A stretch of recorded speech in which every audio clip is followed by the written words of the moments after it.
Gunman in she hole, she like that. Gunman in she hole, she like that. Gunman in she hole. Stick up in there, because that's not where we need to go. Hey! There we go! Gunman in she hole, they like that. Gunman in she hole, they like that. The whole country in a hole, everything under control. What is? Gunman in she hole, they like that. Check it out! 9 o'clock in the morning. 9 o'clock in the morning. 9 o'clock in the morning. 9 o'clock in the morning. 9 o'clock on the dot. And no food in the pot. Why? There's a flood on the road. 9 o'clock in the day. You can't see your way. Why? Traffic on the highway. Traffic on the highway. Organized crime. It's organized crime. Everywhere you turn. Crime and more crime. White collar crime. Blue collar crime. No collar crime. We're running out of time. Gunman in she hole, they like that. Gunman in she hole, they like that. The whole country in a hole, everything out of control. Gunman in she hole, they like that. There we go now. 9 o'clock in the morning. 9 o'clock in the morning. 9 o'clock in the morning. 9 o'clock in the morning. 9 o'clock on the dot. Your salary cut. 9 o'clock in the day. No way to get paid. Traffic on the highway. Traffic on the highway.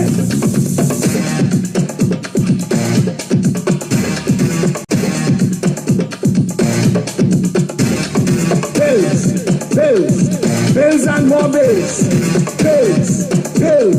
Bills and more bills. Nothing to work.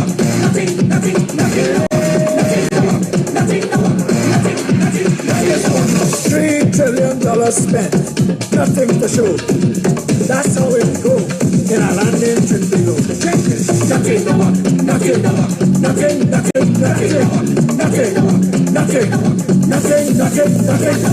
Public health fail. Public works fail. Local government fail. Central government fail. Nothing to work.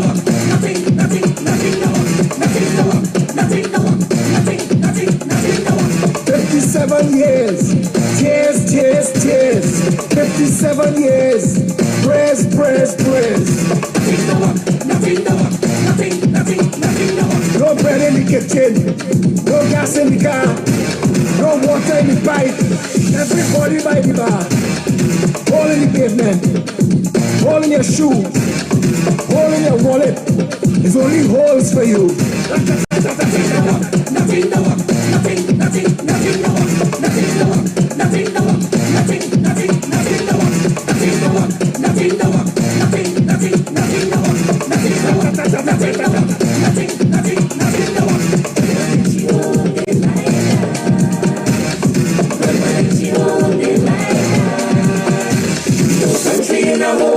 Everything out of control.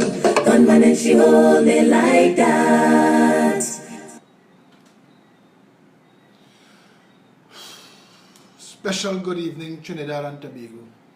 Many of you listening to that song will think that we have a crystal ball. Plenty have said to me, Philip, you say things and it happen.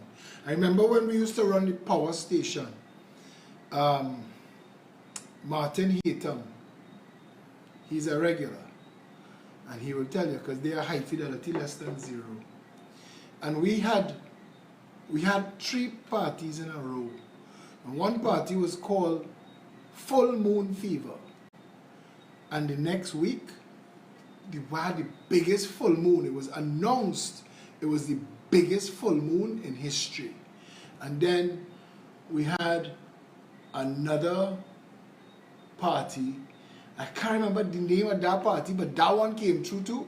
And then the third one we were having was called Red Storm Rising, and Martin tell us cancel that party. No, Red Storm Rising. We had Red Storm Rising, and a storm came and it passed between Trinidad and Tobago. You remember that? This is 1993.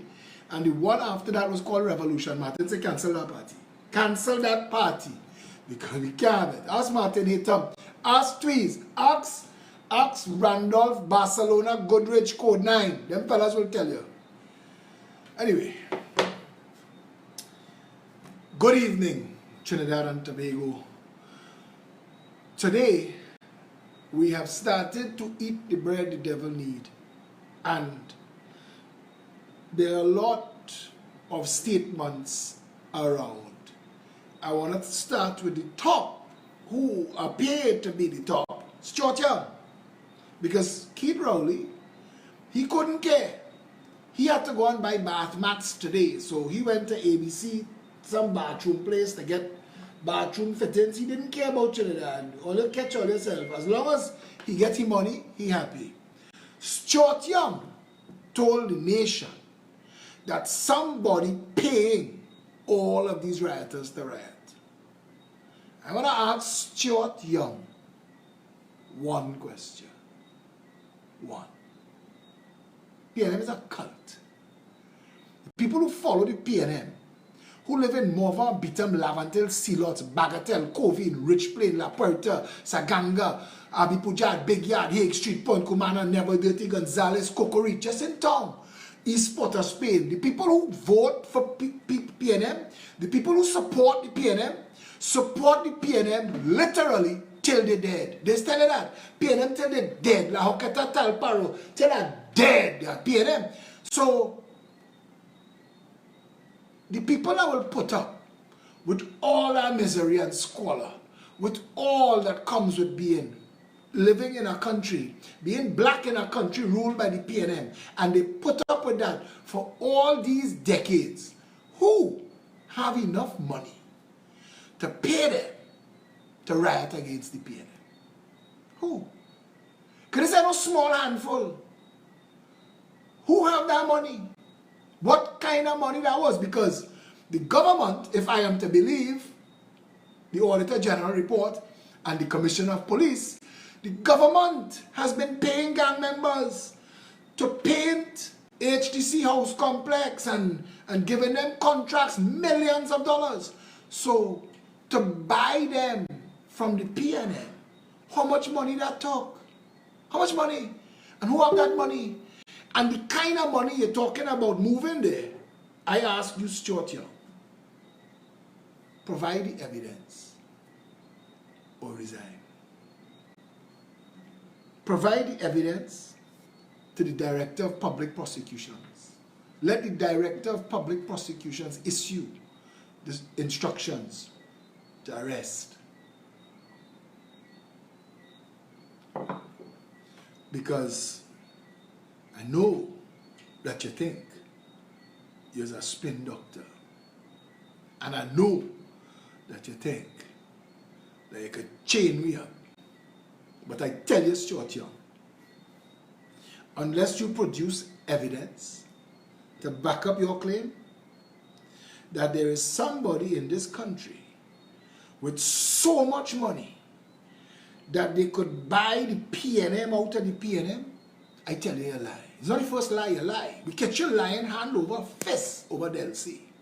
So we know you're an accomplished liar, a serious teller of untruths.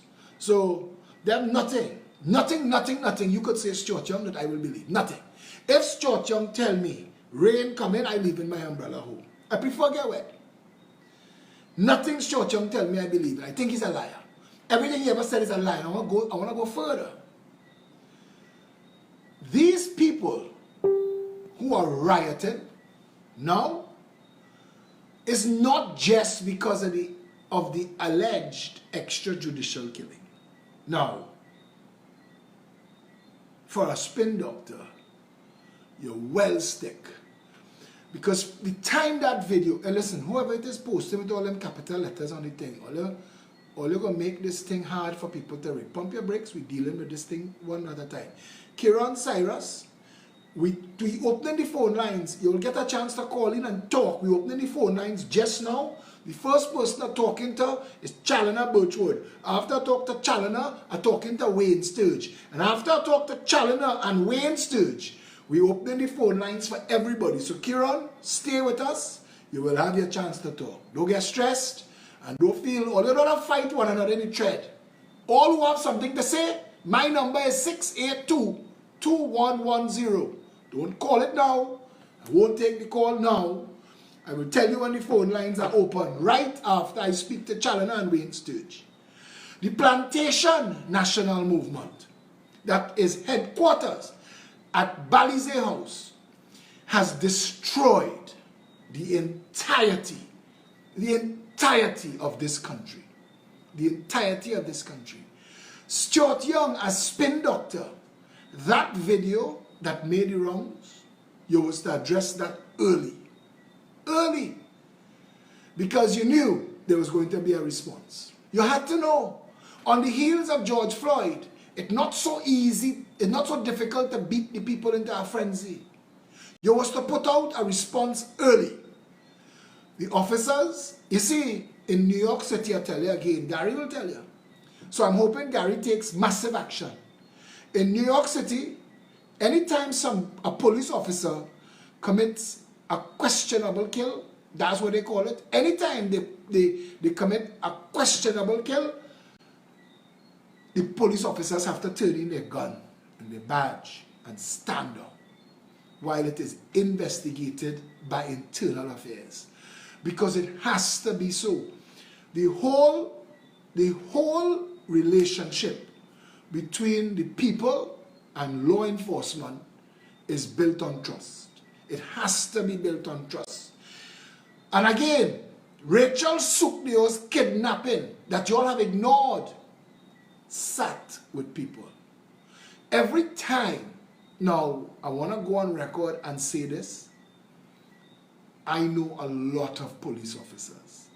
I don't know any of the rogue police officers there's talk about. I don't know any of any hit squads and any of those people. Those are not the police officers I know.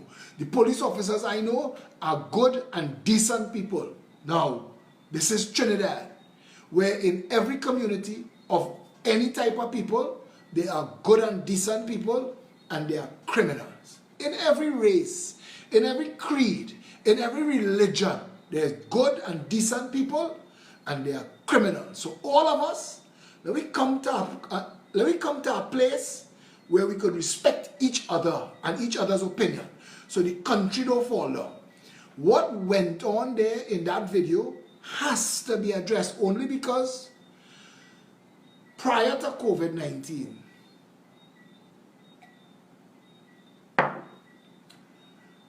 Ashram Gosai, you will call in and I'll explain to you why everybody feel we owe them something. You see, if Goodwood Park wasn't built on government handouts, Goodwood Park would be behaving the same way. So Ashram, I want to tell you, I, Phillip Edward Alexander, I understand my country, and I understand all the wealthy. I live in a country where I watch them easily pull down Lawrence Dupre. Far and away, the most successful businessman in this country's history is Lawrence Dupre. Lawrence Dupre made himself a billionaire, took his father's company stratospheric. You never notice, of all the things you ever hear them say about Lawrence Dupre, and they say all kind of things about the man, because when you get, and I know fan of Lawrence Dupre, I never had a share in either Colonial Life or CL Financial, I never had insurance from any of them, and I was against the bailout. So understand, I'm just talking about the man as a businessman. You never notice, you never hear that Lawrence Dupre was in drugs. You never hear that Lawrence Dupre was laundering money. You never notice that. You never notice that Lawrence Dupre, they could say what they want about him. They never said he built his empire on cocaine dollars in a country that has moved billions of dollars of cocaine through its borders to other jurisdictions, in a country where there are people who are massively wealthy, who, if you go back to the pinnacle point, take me to where you started, nobody. Take me to where you started. I want to make a point. To the people who share the narrative that black people are stupid, The most successful businessman in this country's history was a black man. Yeah? And for all that I say about Jack Warner, Jack so bright. Jack take CONCACAF little votes and make himself the second most powerful man in the most corrupt mafia in the world. That bright brains. Jack shows, Lawrence shows, black people are stupid. Let me deal with the issue about black people lazy. Because I want you to show me the building in this country, anywhere, any bridge, any road, any pavement, any building, any house that went up in this country without black people building it.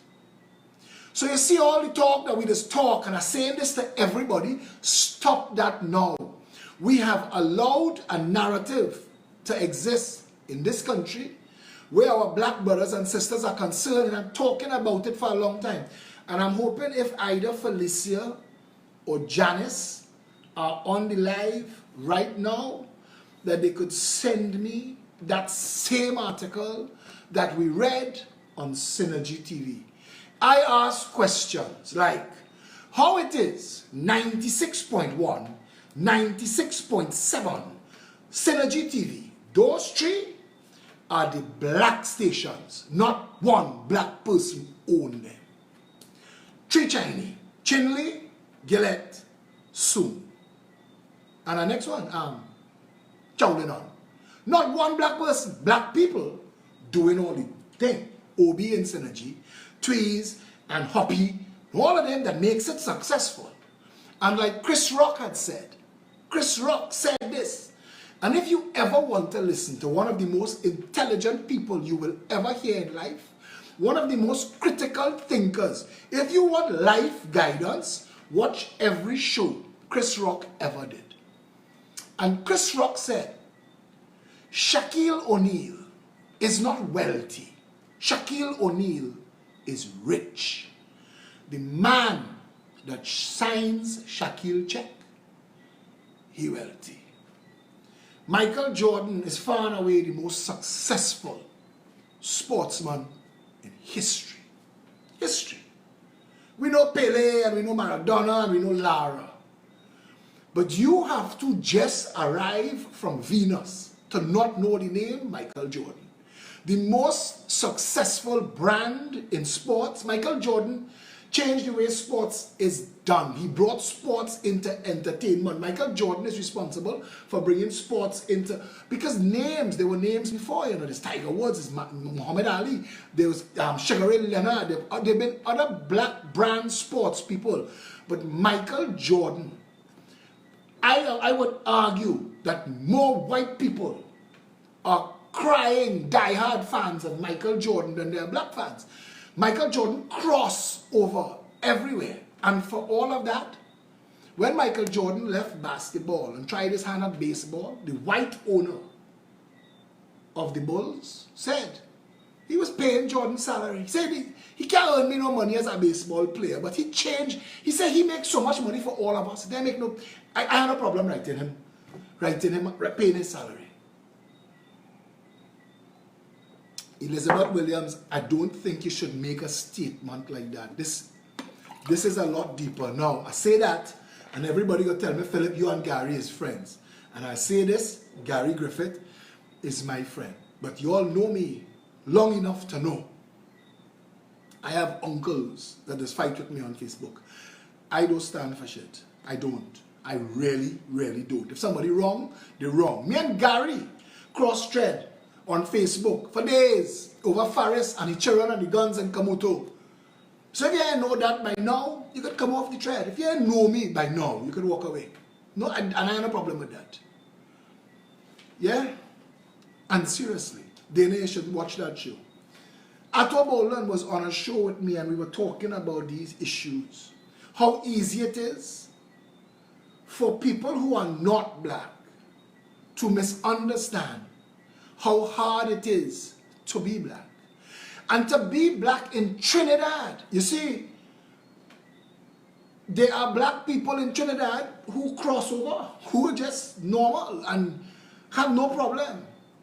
But the vast majority of black Trinidad and Tobago, I want any of the members, Hadassah, any of you all watching this, please reach out to Felicia Holder for me and tell her, send me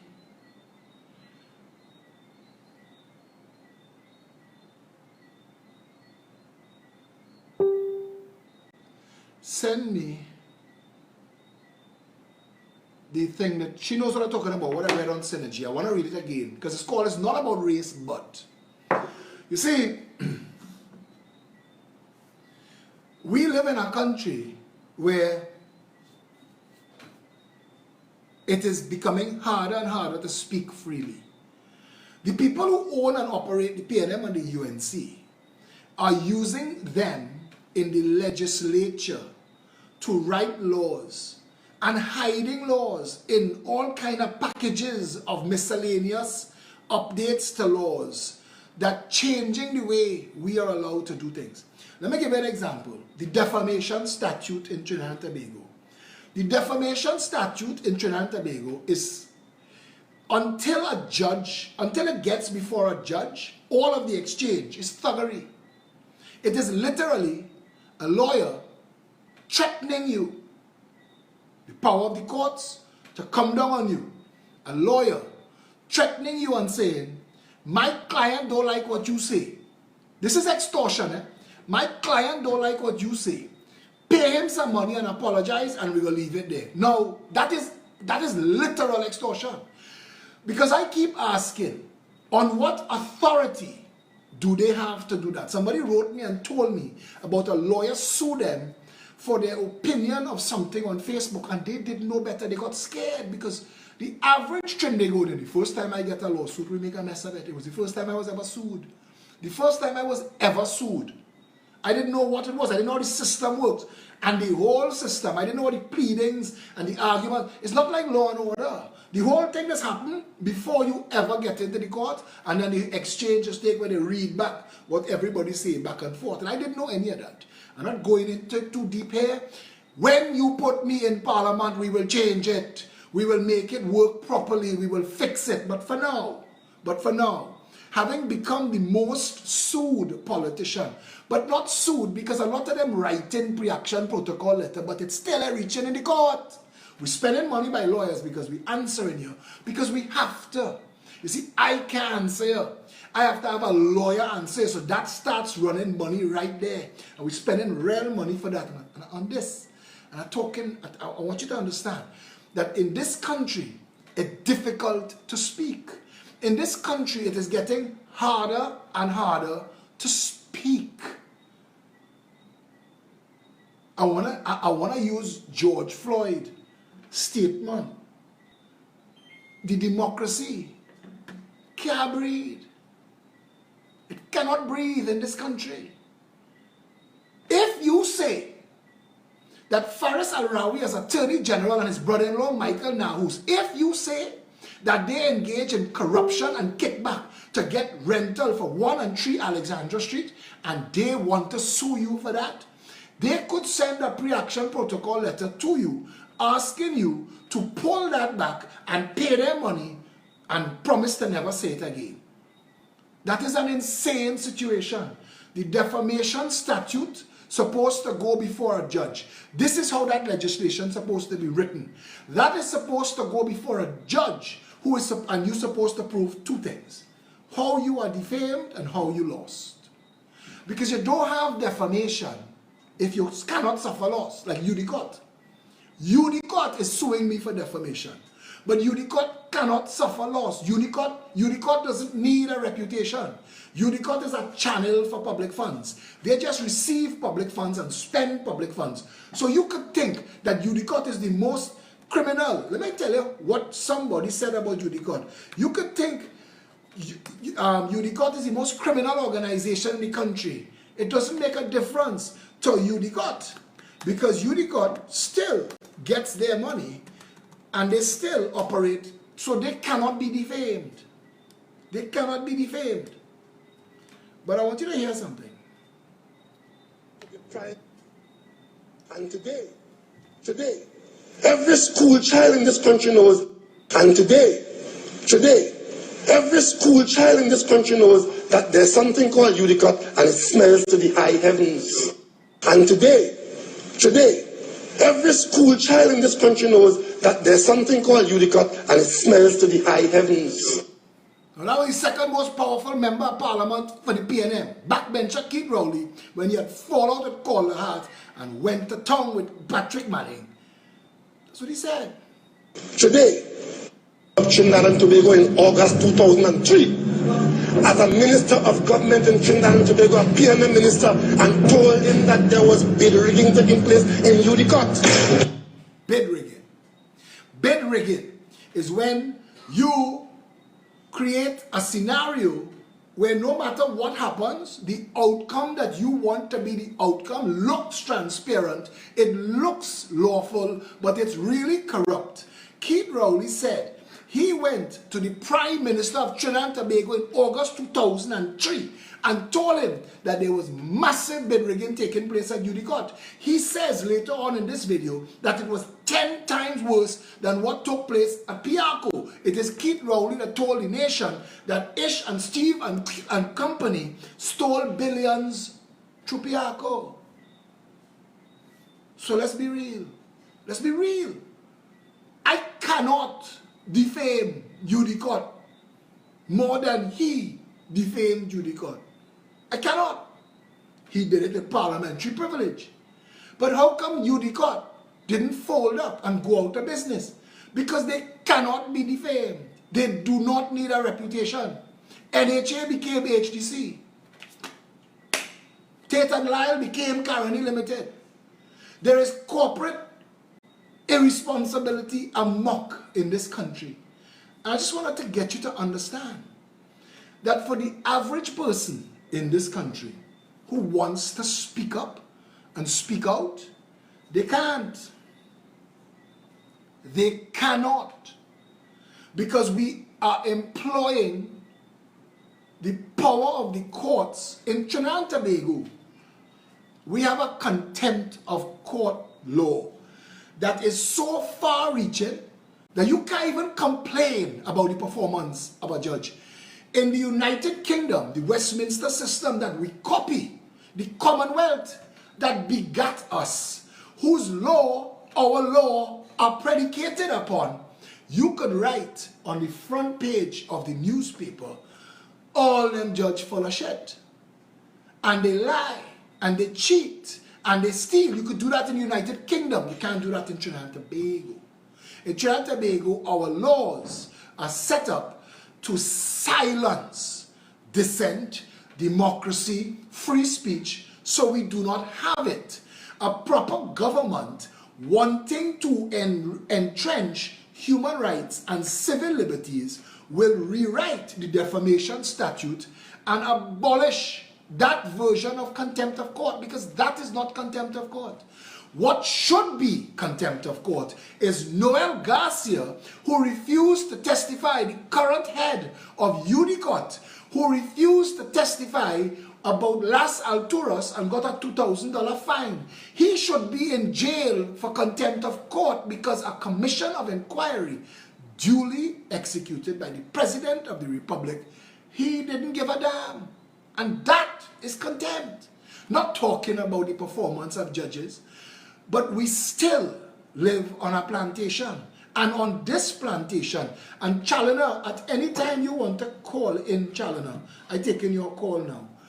But on this plantation, here, we, the slaves, have no say. No say at all. On this plantation, and when I tell you it like that, as a person standing in the gap for people at every level. I mean, the people who are now contacting me to get into the country who wasn't, you see, all of y'all, and I want you all to hear me, all of those who you're trying to understand by, all of those who call me and say, Mr. Alexander, raise this issue for me, but I can't raise it because I don't want to be victimized. I'm not raising no issue for you. If you can't stand up for yourself, I'm not standing up for you. You understand what I'm trying to tell you? So all those people who message me, they're trying to get me to help them get back into the country. Chalana, if you could mute what's going on behind you and talk to me straight on the phone. Brother, welcome to the show. You're live. Right now. You hearing me? Okay, got it. You hearing me? You're loud and clear, Phillip. Yep. To the viewers, are you all hearing Chalana loud and clear? Somebody just, Chalana, just give me a countdown 5 to 1 now. 1, 5, 4, 3, 2, 1. Chalana, you were the first person that I have ever heard. In fact, I want to believe you coined the phrase, the Plantation National Movement. Absolutely, Phillip. And that came from my experience with the Plantation National Movement. I don't call it no People's National Movement. You're never for the people, Phillip. And you see, for a lot of Trinidadians, I'm talking from my experience, born and living in Tobago and see what happened. Forget what's happening now because a lot of the younger generation don't have a clue what preceded before. And what happened is that the PNM as a political organization never supported any of their base, never supported black people, if you want to put it that way. They never liked it. All they did was just use them for votes. I remember in Tobago, things back, I'm talking about, Phillip, you and I are actually the same age, by the way. Right? You're just older than me by 1 month, by the way. Anyhow. So, I remember back in the 70s, way back in the early 70s. In fact, actually, we can predate that. I had relatives who had wanted to start an airline between Tobago and Trinidad. The PNM, Eric Williams was in power at the time. He refused to give them, even though we had the money and the leverage and the banking to do it. He refused to do it. They went to Guyana, and the Guyana authorities allowed them to start an airline from there, but they couldn't come into Trinidad and Tobago, so everything went wash. That was the first incident. Okay? The second situation is, what people don't know in Trinidad is that Rowley was not an original PNM member. Rowley was NJAC. And then he lost the NJAC, and then he went to PNM. And then what happened was, in 1979, when PNM lost the election in Tobago to Eli Robinson at the time with the DSC, Eric Williams' famous words, "Let them eat grass." And we all eat grass in Tobago at the time. The THA indirectly was a creation of the PNM because the PNM never supported the island. We're supposed to be 2 islands, not a ward, not one behind the other. It's supposed to be all equal. There was never any development in that island, none whatsoever. So when Rowley lost the election, they found a nice place to put him in Trinidad, which is kind of unheard of, because what the heck, he's from Tobago and he's going to represent a place in Trinidad. I know everybody get mad at me and say it's all equal, but when in reverse, that can never happen. And that's the truth. I'm going to speak the truth about that. So he went there, and for 1 year. You know that's true. That's true. Who in Tobago? We've had 2 prime ministers from Tobago. Who in Tobago, in the Tobago House of Assembly, is Trinidadians? Who? None. Zero. Zip. There be no representation, and let's be real with this, Phillip. And that's the truth. So what happened for that year? All the civil servants that was in Tobago, 80% of them got transferred to Trinidad. And the balance over there, no one got paid for a whole friggin' year as punishment. Like Eric Williams said, let them eat grass. And I will never forget it because my mother was in the post office at the time. We didn't have our business then.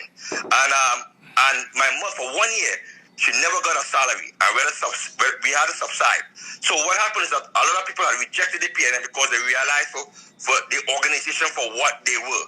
They were nothing more than they want to operate a full plantation, and that's what it was.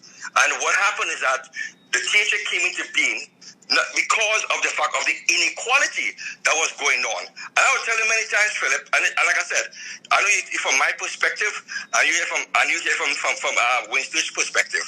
But I'm telling you, what happened is that we never had nothing going on. We used to use a barter system, most of us, because money wasn't circulating in the island. It was called a lend-hand system. That's why a lot of beginners and sort of became entrepreneurs. The sad state is that when the PNM became fully in control, what happened, the first thing they did is that they realized that, you know what, We can't do them like Laventille and Beetham and Sealot and just give them 10 days employment. What we'll do, we'll give them salary work because they want more. So we give them salary work, but at the same time, we're going to all the private businesses in Tobago, we're going to strip down all the workers and they all work for the government. And by doing that, you create a dependency voter base. So now, the ones in Tobago now, we're going to have a salary, but they're not going to, most of them don't work for 10 days or 10 days or a fortnight, like we see Beetham or Laventille, because they wanted more. And that is why, and at the same time, you create a dependency voter base, and that's what they did.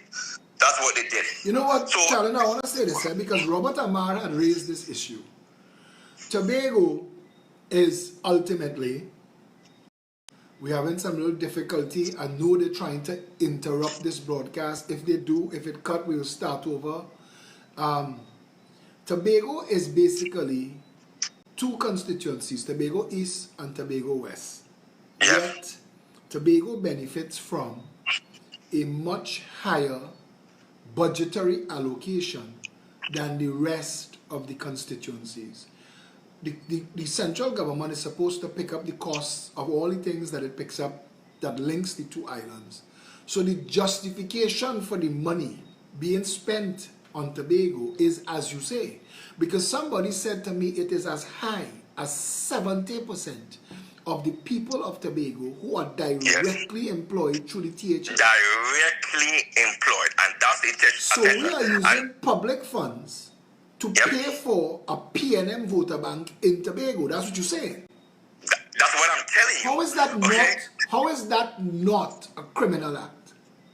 Because Philip, what people don't know is that in the THA Act, there is no law there's no law to punish anyone if they decide to use the money for any other means except for development for the island. There is no law for that, and that's the truth. Listen. The ombudsman can beg for this and beg for that, and he wants to see accounts. He wants to see that. They could ask for from here to that kingdom come. But I've heard that we've not even had an account from the last 15 years from Tobago. That is quite true, and it's over $20 million missing. Not a criminal act. But Philip, that was deliberate. Don't you understand? The original THA Act. We're talking about $60 billion here. Yes, but in relation to the population size, right? It's actually even more. So that's what happened. It's more crazy, and that's the whole thing about it. Because what happened? So now what you do now? When they strip the workers now, all the private enterprise collapse, and that's what they did. And I'm not saying from hearsay. I'm just saying what actually happened, because I had relatives of mine who had owned a couple of hotels. And what happened? We couldn't find workers. You couldn't find workers. You couldn't find anybody because everybody working for the government. This is what they did to the agriculture industry by creating URP it was first called Dude or something before Dude. Yep.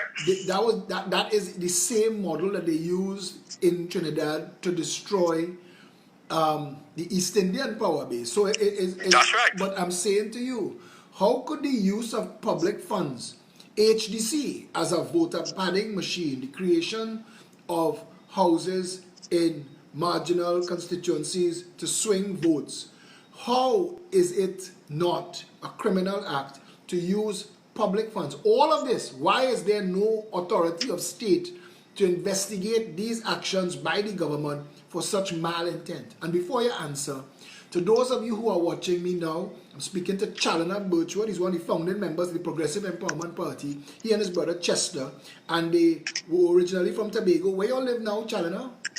Well, I live in Atlanta. He lives in New York. He's still in New York. And I just want to let people know, I'm seeing you getting bumped off the live. Come back on the live. I promise to continue the show. Even if you can't come back on, we have the YouTube channel, and you could follow this through to the end. But if you get bumped off, come back on. Anyway, Chalana, how is this? How is all of this? Because Eric Williams and the PNM, and then George Chambers, Patrick Manning, what became of the country now is an entire, when they say Trinidad is PNM country, what they mean is robbing Peter to pay Paul, uncovering one to cover the other, using public funds for political purposes anywhere else in the world, that is a criminal act. How is that not a criminal act in Trinidad? It is a full criminal act, but the problem is everyone is corrupted. I'm sorry, but the truth is the job of the judges, all the prosecutors, everyone is corrupted. And with respect to that THA Act, there is no mechanism in place in law where the Parliament can prosecute them for misspending funds, and I put it in a nice mild way, because in Tobago is a hotbed of serious, deep corruption, Chalana, like you would not believe. Fast forward to now, what's taking place today? I mean, the fruit ripening on the tree. What's taking place now in Trinidad?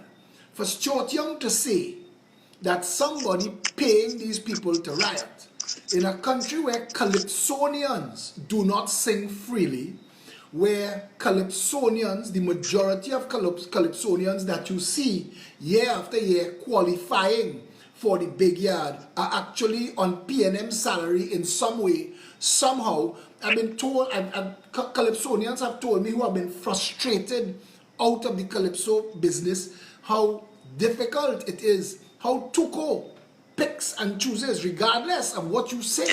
You could say, I mean, we've all heard Adelon Brave Boy song, Banjala song, Bring It Back. And that he didn't even qualify for the big yard should tell you, you are looking at corruption, where the judges and Tuco and the Calypsonians and everything is a PNM party group. So the country is a dictatorship. It is a Maduro-like, China-like, Iraq-like dictatorship in everything but name. We call ourselves a democracy, but the democracy is rigged. That's right, exactly. The democracy is rigged. This is not a real democracy. No, it's not. And then at the time, we should have corrected everything before we became a republic. But Sir Ellis Clark, in his great wisdom, I guess from the sky, decided to copy and paste all British 1956 Constitution, and that is what we are saddled with. Because instead of him use deep in-depth analysis and try to understand where we need to go forward and create an arrow for us to walk along, what he decided to do was to use all British colonial powers, copy and paste it, slap it on, and call that's our Constitution. I was told by Kirk Megu and others, Dr. Kirk Megu, that and others, that the original Constitution was far more democratic, and it was. That's right. And what we did with the 1976 Constitution was to corrupt the Constitution. What we did was to create this plantation that Trinidad and Tobago is. Well, Phillip, they understood from way back when, going all the way back to Gene Miles, going all the way back to the water rats, and going far after the 1970 Black Power Revolution. They understood at the time that in order for you to keep everyone in their place, well, the people from their voter base in their place, that is, that you have to control them. And how you control them? You create laws. To so that they won't speak out about anything, and the people who are there who speak out will be silenced, and that is how they do it. And at the same time, you create a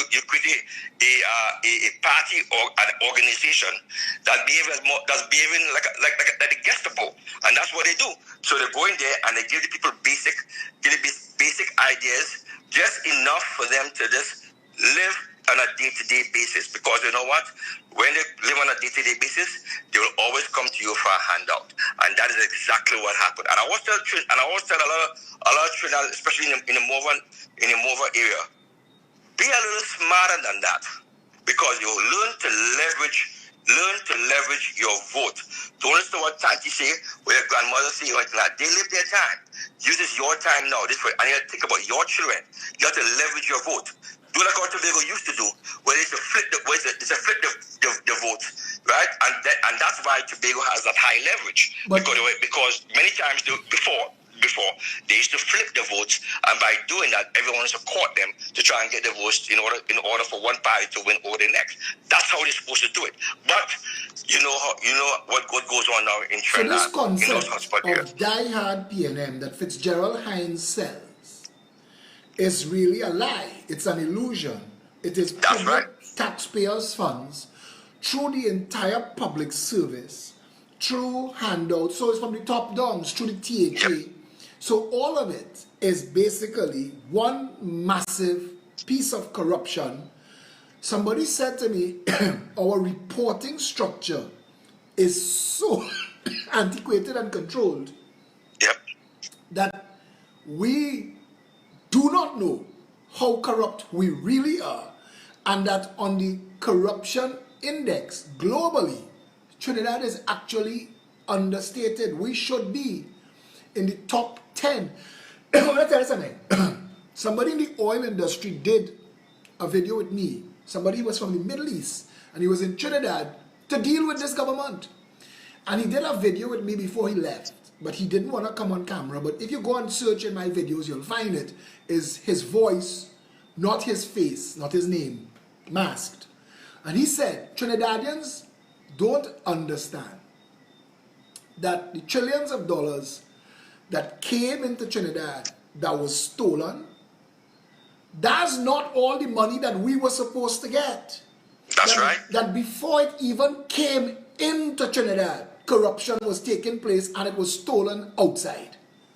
So that we get a piece of the pie. So if we got $3 trillion, Trinidad was supposed to earn from our oil and energy sales over the 57 years, that we were supposed to earn anywhere above $12 trillion. That's what Trinidad should have gotten, but the lion's share was stolen by people who entered into corrupt agreements with governments, paid off governments for lease arrangements and drilling deals and all of that, refinery deals, that we will only know when you elect a government in the office that's willing to go back in time from 1962 to now and follow the money and to use forensic accounting to find every dollar of every sale that was supposed to come into Trinidad and Tobago. And then the money that we did get, so we got 3 trillion out of the 12 trillion, and then they use the machinery of state to steal that money too.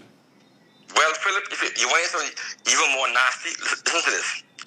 This accounting company, Potent and Partners, they did an audit of Petrotrin and also our gas sales, our oil and gas sales. And this is just on the gas sales. And what they found out was from 2012 to 2019, because, no, 2018, my apologies, 2018. Trinidad and Tobago was owed from the gas companies, they were owed an average of $6.5 billion per year. Due to the exchange rate and the price of the natural gas, when it was refined, the quality of the natural gas, when they got it, and when it landed in Texas or wherever it landed, or Boston, because Boston was our main market at the time, the Northeast at the time, they found out that they owed us $6.5 billion a year from 2012 to 2018. Potent and Partners, and you can look it up, and I'll try to get a link. Send me the information and I will share it. Right? I will share it. So I've been advocating for it and said they need to go after it. But here's what happened. There was a 1971 law, and the law, it says, in order for us to get that money, that royalty, we have to have the Attorney General, the Minister of Energy, and I think Minister of Energy, and as well, and the Permanent Secretary, and I think it was the Permanent Secretary or something. I can't remember what it was. Can't bring it to mind right now.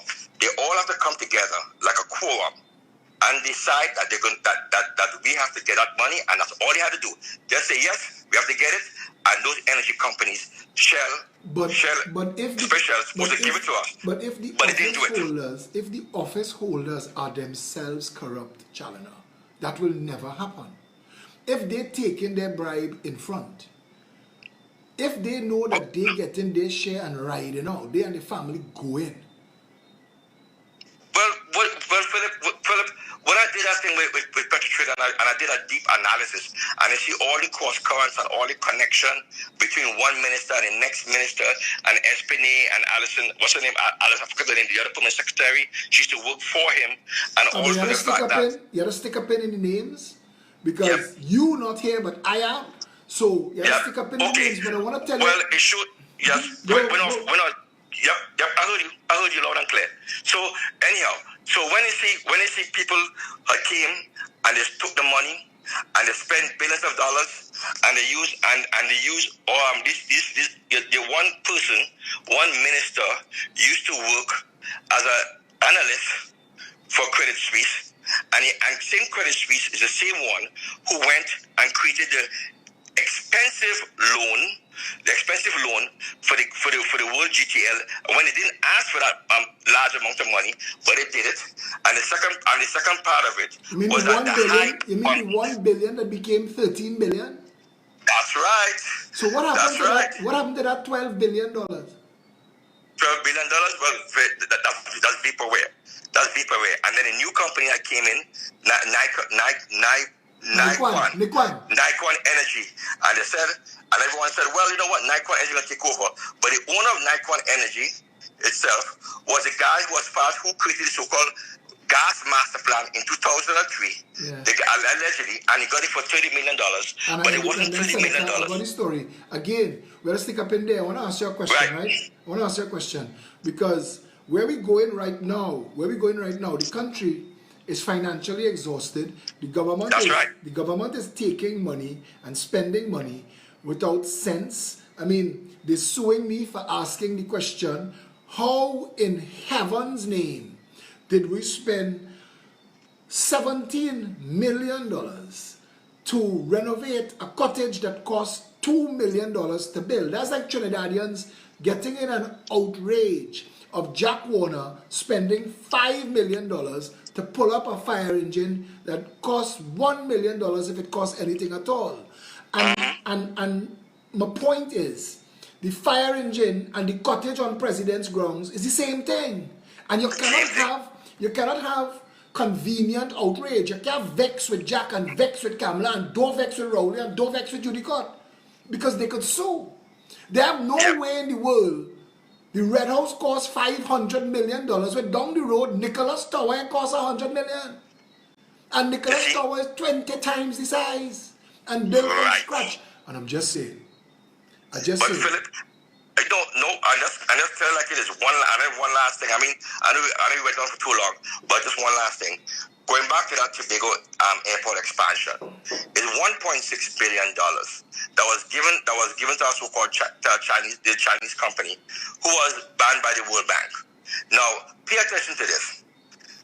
We don't need a large airport like this with this kind of expansion, especially now. We don't need to be borrowing money from the Chinese, especially now, and that borrow from the Latin Bank also for this. Taiwan is building the St. Lucian Airport. Guess what's the cost for the St. Lucian Airport? Tell me. Same price. Same price. So right now is a power struggle and an ego struggle between Taiwan and China. So to see who could build the biggest airport right now. And we are caught in the middle of it because our government is so damn gullible, because the Chinese are doing it to expand their power, right, and expand their sphere of influence in the Caribbean. So now they're going up against the Taiwanese, who's building the St. Lucian Airport, and they let our government get gullible. Our government are gullible and stupid to take this huge, massive loan. Who the hell having tourism by next year? It's a lot of bullshit. What is going on, Philip, is that is a competition, and we're right between two tigers, and we're right in between it. We're being looted, and people's grandchildren will be paying those loans. I see IDB farting out loans in the Trinidad and Tobago, and nobody can explain to me why the government is taking out such massive loans in an election year for somebody else to pay. It's time for our government to come to office and tell everybody we owe it. Listen, the bandits you dealt with, follow them. Look their address. Go after them. They have your money. We don't have it. Trinidad never got it. And you knew. You had to know. You had to know that Trinidad's economy was in a nosedive for the past 4 years, you still lending us money. You had to know that Petrotrin was looted and sold to friends of the government. You had to know that we have no way to pay you back. You had to know. So if you lent us that money, if you represented an organization and you yourself corrupt, and you lend Trinidad money that you know we can't pay, you and the people you lend it to, all you sort that out. That's right, and that's what our government is doing. Mr. Man, that's why I want Trinidad to hear us, Challenger. I want Trinidad to hear us. Vote the Progressive Empowerment Party into office. We're going to fix these things. We will fix them and we go after them. Right? Enough is enough with the nonsense. I'm telling you like this. Enough with the nonsense. That's all they're doing. Our government right now is going to every different agency, every different financial agency, one after the next. And what they're doing, they're sucking the maximum amount of loans that they can get. Stacking loans. So that, yep, I understand that. Chalna, thanks a lot, but I gotta take calls because I promise people are gonna open the phone lines. Okay, I'll get off. But thanks a lot for calling in, bro. And you and I have to do a show together in the next couple of days. Satish will talk to you. We're gonna do a show about corruption and bounty hunting. Have a good evening, brother. Stay on the live and keep giving us information. Okay, you got it. All right, bye-bye. For those of you hearing me talk about the PNM, I want you to understand. You see that? You see the water park that just opened? $500 million water park? Somebody give me information that that water park was created under the UNC and it was supposed to be built in the center of the island. How it reached down there in Chagaramas? But there was a feeding frenzy under the People's Partnership, Kamla Prasad Bisesa, Danny Solomon led Chagaramas Development Authority. Listen, this country is so corrupt. I want to tell you, anybody in Trinidad that wealthy, anybody that fabulously wealthy, illegally, immorally, unethically, or a combination of all three. So when people ask me and they come on the thread and say, them people, Morvan, Bitam, Lavantel, Silots, East Port of Spain, Diego Martin, them want handouts. The whole country built on handouts. Lavantel and Goodwood Park is the same thing. It's just Goodwood Park successfully obtained it. From the top down. It's easy to castigate, I realize it's easy to castigate people of color. It's easy. I don't know why, but it seems easy. Somebody saying Young had to go. The whole PNM and UNC have to go. Trinidad and Tobago is in its dying throes. You're not realizing what's going on or what? What they are doing in that parliament is writing laws to completely enslave you. No human rights, no civil liberties, nothing that you take for granted right now. That's why they are suing me, assassinating my character, defaming me. I can't sue them back. Defaming me under parliamentary privilege because I am the only person standing in their way. You see the alphabet soup, all them party that form overnight, all of them that trying to link up and form themselves and call themselves Better United, tell them hush, or you're better dead. COP, better off dead. Stay dead, you're dead. You're dead. DPTT, 20 years old, Steve Alvarez, drop it, come into the PEP. None of it. Gavin Nicholas with MND. MND was never a real party. You jump out MND and you went in the UNC, you jump out the UNC, you're gone into MND. Stop it. Stop it now. You all are not helping. There is only one political movement in the country that is building steam and growing in size and is bearing down on the contract mafia, and that is the Progressive Empowerment Party. Get out the way. There is nothing for you to do for the country. Carolyn C. Prasad Bechan, you do not have a plan. You do not have a clue. Stop it. Stop giving them fancy buzzwords. Quantum leap. You can't take a basic step. You want to take a quantum leap. All you're meeting a year now. And all you can't form a party. All you're meeting a year now. All you know which one to trust to be the leader. Stop it. Stop it. Stop it. Errol Fabian, for all your brother, you're a real funny guy. I want to laugh with you, at you, all the day long. But you're not cut out for politics. You don't understand what politics is. Representation of the people requires that you understand what you're trying to represent them for. Trinidadians don't need a next tire burning. Trinidadian needs a parliament that, like a rising tide, lifts all the boats in this country. And only the Progressive Empowerment Party says that. Only the Progressive Empowerment Party has explained to the country why desalinating water is theft. We were supposed to save our water. The water that fell on this country today, the water that fell on Trinidad and Tobago today could irrigate this country for about 6 months if we had held it, captured it, held it, treated and distributed.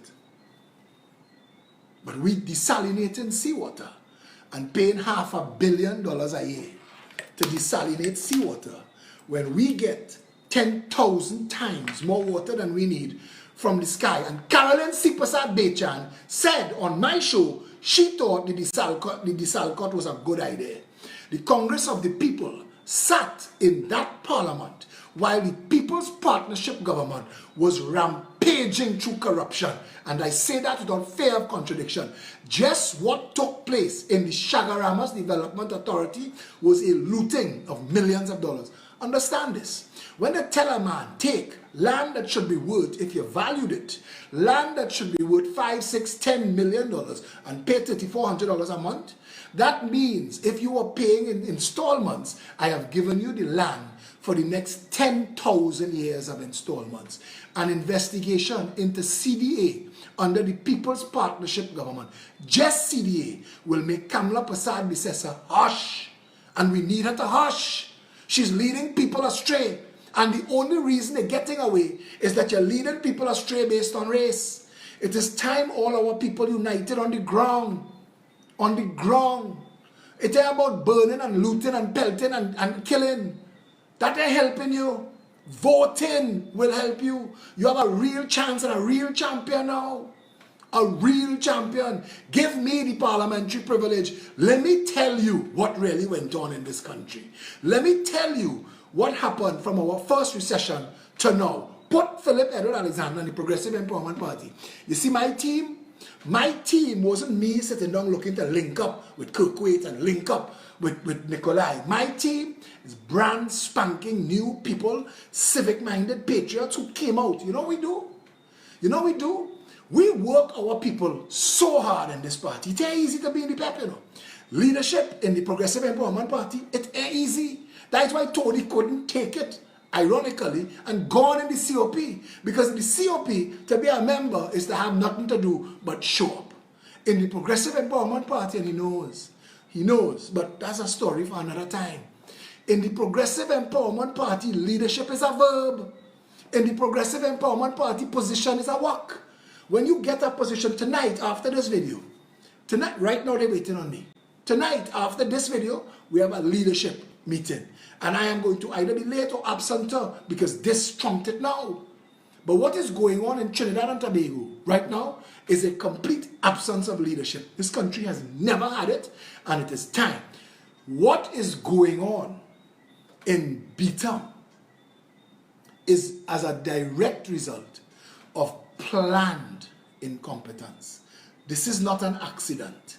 It is not by accident they've designed our water system to throw away the water so we could buy desalinated water. It is Kamala and them spend $1 billion to treat wastewater when the water that's running down the river, you could have hold that for free.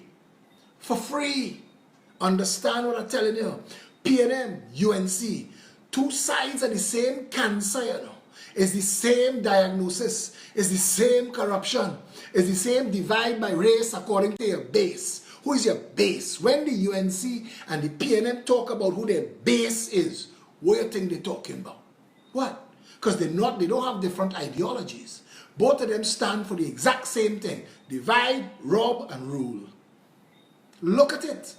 Nothing I'm telling you, whether you like me, don't like me, that have nothing to do with this. Look at our entire history, 58 years. Look at Trinidad and Tobago. Look at it. Look at what we built on the waterfront. Billions of dollars to build the waterfront. They promise you that they're building the Port of Spain waterfront as an international financial center. News to everybody in international finance. Everybody who's in international finance says thanks, but no thanks. We really would rather not do our international finance in a country as corrupt as Trinidad and Tobago. So we end up building an international finance center, but we let the Red House deteriorate to the point where we say, we had to move them. Where we go put them? Let me put them in the international finance center. Thank God we build it. No problem. Spend $500 million there. Spend $100 million to move it to the finance center. Spend the next $100 million now to bring it back. Now we're going to move the judiciary from the Hall of Justice and put the courts in the same place where we put the parliament, but it don't work the same. We have to retrofit. Spend hundreds of millions again. You see, this is the game. Theft by contract. We are building a school in Tobago for $200 million. There are quantity surveyors in this country that should give up their license. Listen now, we need to get people in this country who are really ethical and have some integrity, you know. How the hell a school, which is warehouse structures, costing $200 million? How? It's not worth $20 million. What's the other $180 million for? What? Look at the kind of things we talking. Zamir telling me about pulling dragon down off the Red House. The only dragon you need to pull down, brother, is the dragons in Balize House and in wherever the new Rienzi complex is. Trinidad and Tobago is not blighted, you know. Trinidad and Tobago is cursed. We cursed. Whatever it is, Eric Berry, find it and dig it up and throw it in the ocean. Something in this country curse us because we are the most blessed nation on planet Earth for just natural resources, environment. This, you can't tell me this is not Eden.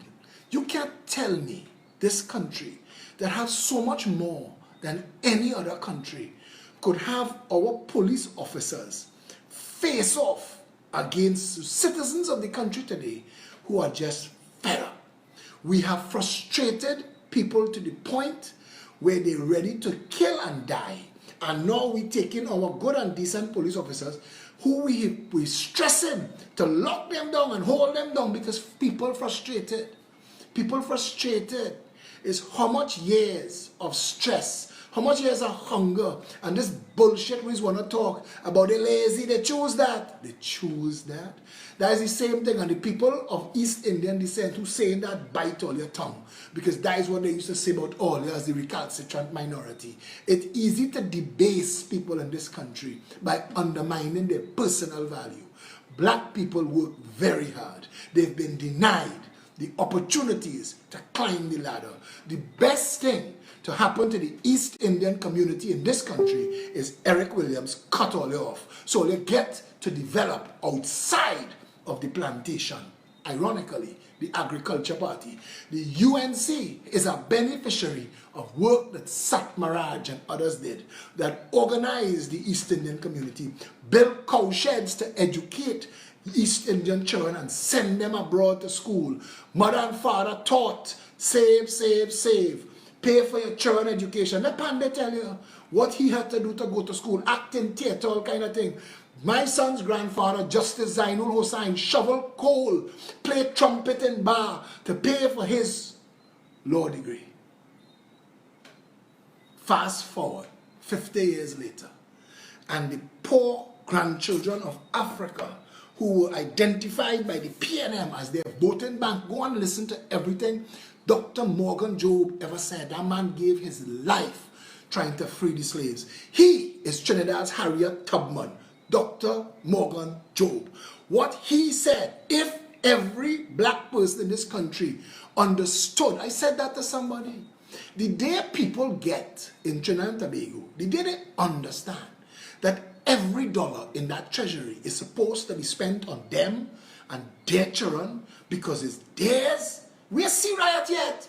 The day people in this country understand that the entire parliament and the entire cabinet and the entire government are public servants whose job it is to make your life better, not to run you off the road so they could show up somewhere to clink glass and drink, that no attorney general job is to write laws to constrain and restrain and revoke your civil liberties and human rights.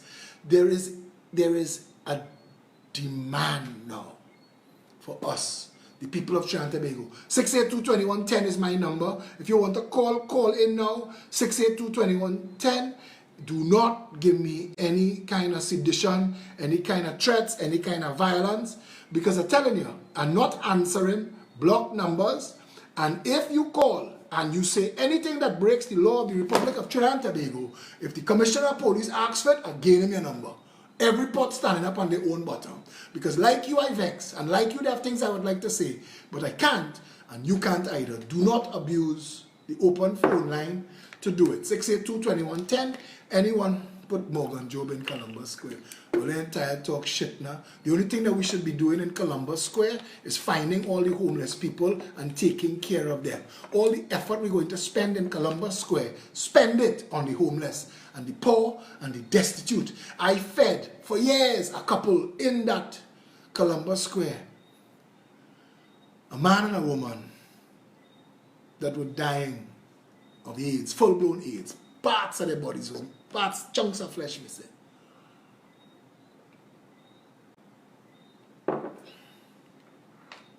If you want to call, don't call after, and then tell me, oh God, I've I miss it. 682-2110. I asked, Hadassah asked you to ask Felicia to send me something, but I didn't get it.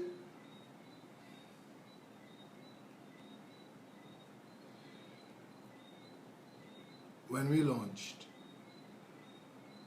we launched the Progressive Empowerment Party's first batch of candidates this weekend, it created a little tremor. A little tremor was felt. People and anxiety. People in the country know they have a voice. They know now. They have a voice. The Progressive Empowerment Party is your voice. Don't waste it. Hello, good evening, you're live. Yes, good night, Mr. Alexander. Good How night. are you, sir? Well, I don't think we'll come in about this. I'm serious. But I know you should call your boss. We should start in the savannah. Hey, how you going, brother? I do how things. What to tell you? How everybody? Well, I listened to your forum here, which was a very educational one. What I call it, the call to mention is that in my community here, I live at 46 provinces, set up about St. James, which is basically a PNM stronghold. You know, but listening to most of your forums and stuff is that we in the community here, as relates to you know the MPs coming through the communities and doing what they're supposed to be doing in the communities, they are basically neglected. And I would like for you to visit my community and see the condition of the road. Here to do for me. Here to do for me, right? The garbage collection. Here to do for me. Send me a WhatsApp and I come in by you tomorrow. We're gonna make a time and I come in by you tomorrow. Deal? No problem. Send me a WhatsApp with all the information and I'm calling you back after the show and I come in by you tomorrow. I ain't see you for years, so we will catch up. Yeah, because I already like to come in the community and really see you know the proper condition that the community and is that the thing is that who's your MP? Well, basically our MP is Mr. Darian Smith. But the thing is that even though other than Mr. Darian Smith, we had other MPs like Mr. Imbud, Mr. Imri, all these MPs passed through the area, Mr. Val, all of them passed through the area. Ken Valley, Imri Brown, Darian Smith, yes. Yeah, and the thing is that the community continuously vote for the people of them, but it's not in terms of it is not reflected in the community in terms of the rules and the infrastructure. It's deplorable. It can't pass nothing. And the thing is that we are voting, and it's like we are not being represented in the communities. And the thing is that not only within my community as well, but it's also reflected in places like Lavan, Law Hocketa, Digo Martin, all these other places where, you know, which is the stronghold of the current government. And I find that in terms of the resources that this country has as a young person, we, the young person of this country, we're not really profiting the way we're supposed to be profiting at all. Not benefiting at all, absolutely, you're not. Yeah, I find it very disheartening. And the thing is that the only time we see these people is around election time, and it shouldn't be so. So, but I would really like to come and see the community. Tomorrow I will bring. Really see what really going on in the community. So you see first and for yourself, you know, the kind of things that we go through in the community because the rules are probable, it's unbearable. You have to be hearing how the phone beeping. I promising you, send me the WhatsApp. Felicia Holder is our candidate for your community. I will bring her with me and we will walk and we will talk to all the leaders with you and we will see what we could get involved and start working, right? Alright, cool. Send me the WhatsApp. Nice. Take care, brother. Stay safe. Alright, buddy. Yeah, man. Yeah. Hello, good evening. You're live. Hi, good evening, Philip. I'm calling from Digo Martin. Yes. It is very sad to see what's happening in Trinidad and Tobago. People need to understand that right now we have a serious brain drain happening where people are leaving and taking their skills and expertise out of Trinidad to other countries when they should be staying here and helping to build our country. Indeed. One of the things I would like to see when the Progressive Empowerment Party gets into government is an effort to be made to bring back Trinidadians with their expertise. But the problem is that they are given such a hard time by immigration for their foreign wives or husbands that eventually they have to go back. Something needs to be done. And it is specifically where to, if the Trinidadian is coming in, and they have young children, and I mean, for years they have them on a dance with respect to their permanent residency. So you find one person working is unable to meet the expenses because you really need two people working in order to live comfortably in Trinidad and Tobago. Janice, when I tell you, right now I'm dealing with a corporal in the police service and his wife who is from Guyana. I'm dealing with a national athlete in Trinidad and Tobago who is married about 10 years and his wife has to go and check into immigration every 3 months. And I'm dealing with it. That point you raise is so critical in this country. And you're absolutely right. Immigration and how we deal with wives of returning residents. That's right. And also the laws that prevent people with dual citizenship from taking part in our political process is itself a crime. Dual citizenship should not bar you from being a member of parliament in this country, and the Progressive Empowerment Party will amend that immediately because people have dual citizenship as a safeguard, as a safety net. Yes. And you can't ask them to give it up. But I really appreciate this point that you raised here, and it is something that we really have to make an item. It needs to be addressed because right now, my sister-in-law had to return to Malaysia, and she can't come back, and she's ill. Wow. You know, and she's on her own in Malaysia. That's insane. You know, so it is very, very sad. And sometimes you hear the stories and it's like, oh my God, what are we doing in this country? No, but seriously, if a corporal in the police service, when he reached out to me, he said, boss, I have nobody else to turn to. I had a high court judge call me and say, the opposition is a waste of time and the government is a joke. I need help. A high court judge. I mean, Trinidad and Tobago, it does not work. Nothing works. Anyway, Janice, thanks a lot. Okay, no problem. Take care. Bye-bye. 682-2110 if you want to call. I mean, those of you who are blowing up the phone just now, call back, please. Sorry, I couldn't take the call. I wanted to give everybody the chance. I have a missed call here. I will give the person, I will make a dial to get them and save their money. Yeah? Let me see if I get them. And these are the issues that have to matter. We have to matter to each other. We have to care. We have to care. We have to want better for everybody. This weekend, I was having a conversation with my mother and my brother-in-law, and they was talking about things like forgiveness. Forgiveness is not, I just say no problem, you know.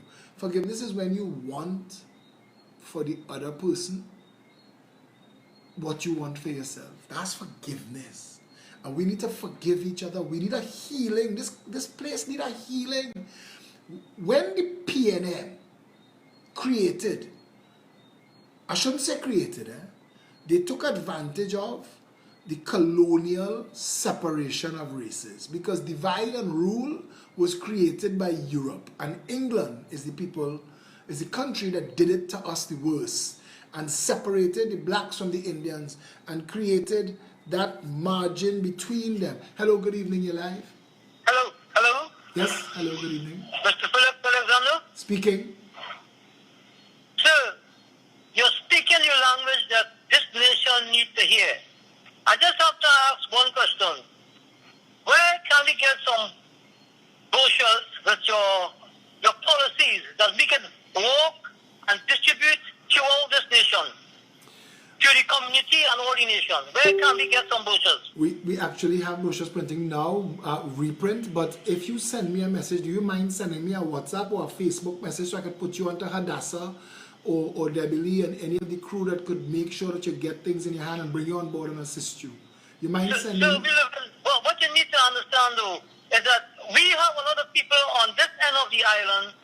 You know, in Las Tomas, more farmers and more older people who are listening to you and are very anxious because they don't have the type of fancy phones like modern people has. But the few people who has are very, very much interested.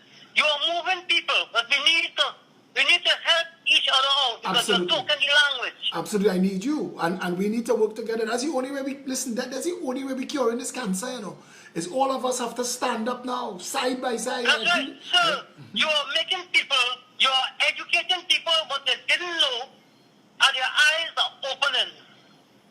You are doing a very wonderful job, but Mr. Phillip Alexander, you need to put yourself publicity every night, preaching what you're preaching, because it's the truth. We're working on that, my friend. And please, sir, we will pray for you because we will pray for you for your protection, so Almighty can let this thing happen. Thank you, my friend. Thank you for that. I really appreciate Thank that. you. But I want to ask you a question, right? Please. Yes, sir. You know how to use WhatsApp? Pardon me? Do you know how to use Messenger or WhatsApp? Yeah, we are familiar with that. If you We could, have a lot of old people need to get the policies so that they don't have fancy phones and we want versions so we can teach them. We are holding little groups by everybody house every so often. But we want to go deeper into it. We don't know. We need to get something to work with. we have a mobilization team: Sean Sunarine, Michelle Davis, Shari Wilson, Glenn Robinson, and all of the hub leaders. They will come to you and they'll bring this stuff for you. I just need you to give me a number that I could give to them. If you could send me that. Okay, give them the same number. Give them this number, right? Yes, sir. All right, my friend. I'm going to screenshot my phone right now. Thank you. And I am going to send your number to Hadassah and Debbie, and somebody will be in touch with you, and they will get you everything that you need. And you have if you have my number. So if for any reason, we don't have much time, so we want to do it after work on evening. absolutely. So we want to cover a lot of places up inside Brazil, Talparo, all inside these little streets, inside Las Lomas, all inside these little groups of people, you know. So please get it to us. Absolutely. It's where we are. I sent your number into the leadership thread of the PEP, and I have tagged Hadassah and Debbie, and one of them going to be in touch with you. If not tonight, first thing tomorrow. Okay? And if you don't hear from us by tomorrow, keep my number and call me back. Okay? Yeah, I will persistent on getting all these things. I'll be persistent on it. I'm looking forward to meeting you. Thanks a lot for this call. Thank you, sir. Have a pleasant night. You too. 682-2110. Anybody else who would like to call? Anybody else who would like to be a part of the movement? This is the kind of things we want to hear. Hadassah, Debbie, Hadassah telling me she got it. Nice. Nice. Yeah, and that's exactly what we need to do. We need to organize ourselves on the ground. I want to call for calm. I want to call for calm. I want to call on everybody, on the police officers, the defense force, and the people who are out there angry. I want to call for calm, please. The commissioner said there are 2 investigations underway. I want to promise you, and if any of you could reach out to me and message me, anybody who is in charge, if you all could stand down, just stand down. You've made a point. The Progressive Empowerment Party has been fighting for you for a long time. I want to read something to Trinidad and Tobago. I read this on Synergy TV. I read this on a radio station. No, it's not about race, but without having enough population to influence a seat, much less an election by votes, the Trinidad Syrian community has taken control of the nation's food importation industry, the fast food industry. They control the lion's share of supply to the public health sector, the alcohol industry, are closing in on the baking industry, and are almost finished consolidating control of the construction sector. The Trinidad Chinese, who whose number also cannot influence the outcome of a local election, much less impact the national vote, control vast sections of the supermarket retail trade, entertainment, finance, and own most of the media. Like the Syrians above, they control major state contracts and are massive players in the electrical, plumbing, and hardware industries.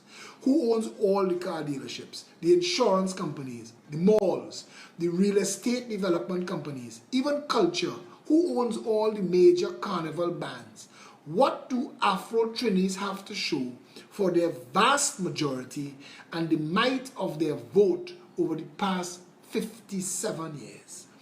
Almost 57 years of PNM having social, legislative, and economic power.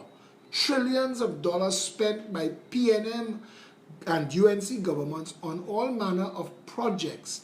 Why do the grandchildren of Africa, the PNM's base, outnumber all races in number of persons incarcerated, have the lowest performance in education, lowest home ownership, lowest business ownership, yet have the highest rate in homelessness, in drug addiction, death by violent crime, gang membership, and matters before the criminal court? What have Afro-Trinbagonians gained from die-hard support of the PNM besides suffering, squalor, poverty, and the bottom rung of the social ladder? Why have none of those trillions and none of these projects been spent on the development of the actual people who keep putting the PNM in office? Walk, Morva, Beetham, Lavantil, Sealots, Covine, Bagatelle, Mason, River Estate, Factory Road, Rich Plain, La Puerta, Saganga, Carenage, Abipujad, Big Yard, Never Dirty, Gonzales, Belmont, Cocorit, Waterhole, Harding Place, Scorpion, Hague Street, Nelson Street, East Port of Spain. And ask yourself, if this was never a race thing, and the PNM only wins because of the Afro-Trini vote, why do the Afro-Trinis en masse end up with the loser's end of the national stick? Walk Goodwood Park, Glencoe, Bayshore, Shorelands, West Moorings, Columbus Circle, Goodwood Gardens, Victoria Gardens, Gulf View, Fairway, Sinclair, Valsayn. When the elections are over and they say they win, who is the they that the mass of PNM supporters think wins? 56 years of PNM, 57 years of PNM control of the public sector and 41 years of PNM control of the treasury and the legislature. What have PNM supporters to show for all those decades of support as compared to everyone else? If the well-being of all citizens is the responsibility of government, and if one sector is failing compared to all the rest, shouldn't the government have a responsibility to have a national conversation as to what is required to change those realities? To undertake social interventions to lift all people to the same basic standard and give everyone a chance at a real contributing life? How long does it take to ensure a minimum wage is a livable wage? To secure this tiny nation's borders? To regulate banks and ensure that they treat all customers fairly?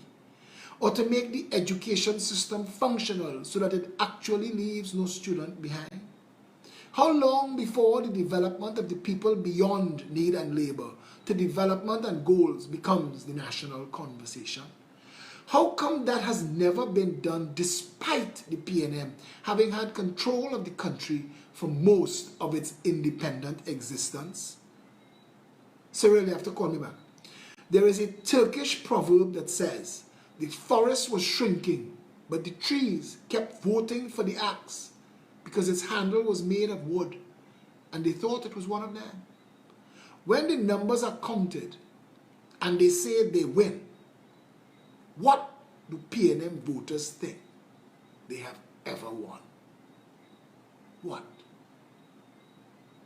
And that's the point. Today, all the people who are standing against each other. Police and rioters are both victims in this country. Police officers suffer. They work harder than most people. Few people would put their lives at risk for you and your family for total strangers like police officers do. They wake up and dress every morning. So I want to tell you something. Not every of anything is one thing. Not every type of this race is criminal. Not every type of that race in drugs. Not every type in that other race is drunks. Not every type of this type of person are rogue or corrupt. Stop that nonsense. Stop the stereotyping. Stop the labeling. Stop the hate. We hating on each other on the ground when it is the unification of the people on the ground that will fix this country. The people that are creating the madness that has destroyed this country operate at the very top. And they do so with impunity because they have political control of the country. Ironically, they are the smallest minority. In this country, if we wanted a better place for every race, if we wanted a nation where all the citizens are treated the same between every office of state and every public and private institution, we could have that by a vote tomorrow. There is no politician alive, I'm sure, none dead, from Trinidad and Tobago that can debate me on issues surrounding this country. And that's not arrogance. I'm just saying, everybody brings a skill set to the table. I have been doing this for over 20 years. I have been in the trenches for over 20 years. I have been dealing with people high, low, handjack, and game. I have been talking to everybody. I have been looking and I have been listening, and we have been compiling, and we have been walking, and we have been working. And we come to you to tell you that it is not over, that it is not too late, that we bruised, we're bloody, but we're not broken. That we, the people of Trinidad and Tobago, red, white, black, green, and every shade in between, we could unite and stand together as one people under one flag, and we could fix this. I want to tell you something. The remnants of the Public Order Act that makes you have to ask permission to march, a Progressive Empowerment Party government will repeal that. The people of this country needs freedom, and they need government to work for them. And we pledge and promise, if you put us in office, that is what we will do. You have had abuse and racist, divisive, corrupt failure for too long. It is time to put the power. You see, the power that could pelt and stone and pull trigger is the same finger that could vote yourself a better future. If you want a better Trinidad and Tobago, the Progressive Empowerment Party is your ultimate vehicle to change. Forget all the other stunt artists. The PNM and the UNC are two sides of the same cancer. It is time we fixed this country for the people who are alive and growing now and growing old, and the young children, and for the generations to come. They must say, they must bless our name when they pray, that the Progressive Empowerment Party and the people who stood up and built that movement rescued this country. I am calling on everybody whose fists are clenched in anger right now to stand down. I trust that Gary Griffith wants to do the right thing, and I will promise you to liaise as long as it is possible, because I have no special authority with the Commissioner of Police. It's entirely up to him, but I will do my best to liaise with him to find out what exactly went on, if anything, and make sure that justice is served. I am calling on all of the good people to please stand down, unclench your fist. We need to live together after this. Let us work together. My number is 682-2110. My Facebook is open to the world. Send me your messages in confidence. People know that. They send me their messages, they send me their information, and they know I will never betray a source. If you want this to have a resolution, a positive resolution, if you want this to be the catalyst for real change, stand with us. Reach out if you want my help. I'm not forcing myself on nobody. If you want a mediator, the Progressive Empowerment Party exists, and I will walk anywhere. I will come into Beatum if you all want. If that is what you want, if what you want out of this is a resolution that takes our country forward for you and me and everybody, 682-2110, you could WhatsApp me, you could message me on Facebook, you could even call. Going forward from here, we have to be one people under one flag. This is our last best chance at an election to save Trinidad and Tobago. Let's not waste it. peptt.com, you could get more information. Until tomorrow, stay safe, Trinidad and Tobago.